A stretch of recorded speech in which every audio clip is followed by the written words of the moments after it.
Bonjour. My name is Hancock.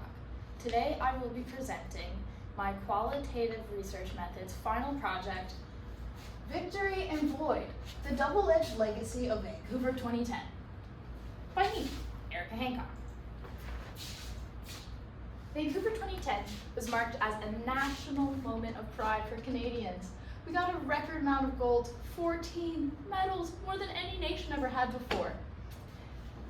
My research looks at the games through three main lenses: media, history, and athlete experiences, which exposes long-rooted gender inequality at the Olympic Games, starting all the way back to the first in 1924. My thesis statement is that the national success of the Olympics masked deep gender inequities in media funding and competition access. For this, I split my lit review into two sections: media representation and structural barriers. I did some pictures. One of the women's hockey team, because a lot of the commentary in my reviews were about that, and the other one of the first Olympics, because it dates back very far. For media representation, I looked at three main sources, actually four. Angeli and all did 2012 and 2015. Scholars like Poniatowski and Hardin, and the more things change, the more they use discourse analysis to find that male athletes were praised for strength and power while women were described as graceful or emotional, language that reinforces gender biases. Angeli and al. In What's the Gendered Story and the Vancouver Big Six in 2012 and 2013 conducted content and narrative analysis of NBC's Olympic broadcasts that reveal media narratives portrayed in women less prominent or secondary roles, even when their athletic performances were equal to or better than those of their male counterparts.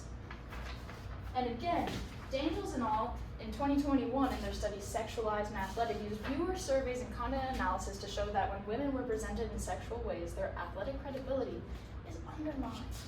So we don't want to do that. The structural barriers I examined included Travers in 2011 in her article Women's Ski Jumping, the 2010 Olympic Games and the Deafening Silence of Sex Segregation and Whiteness and Wealth. She used feminist and critical race theory to examine the exclusion of women's ski jumping to clear case of institutional gender bias. Patented in 2015 in her thesis On the Podium Funding and Support, the Athlete's Perspective used interviews with Canadian athletes to explore their perspectives of OTP funding, revealing that the program favored medal-heavy sports, like men's hockey, while underserving women's teams despite their success. Building on this, Wilmot in 2007, before the games even happened, found that On the Podium's approach prioritized medal outcomes, reinforcing a performance hierarchy where success equals funding. This medal-first model offered little room for sports that didn't fit tightly in the high medal potential. So it favored sports like men's hockeys, and a lot of women's sports don't seem to be like that because they're not already funded.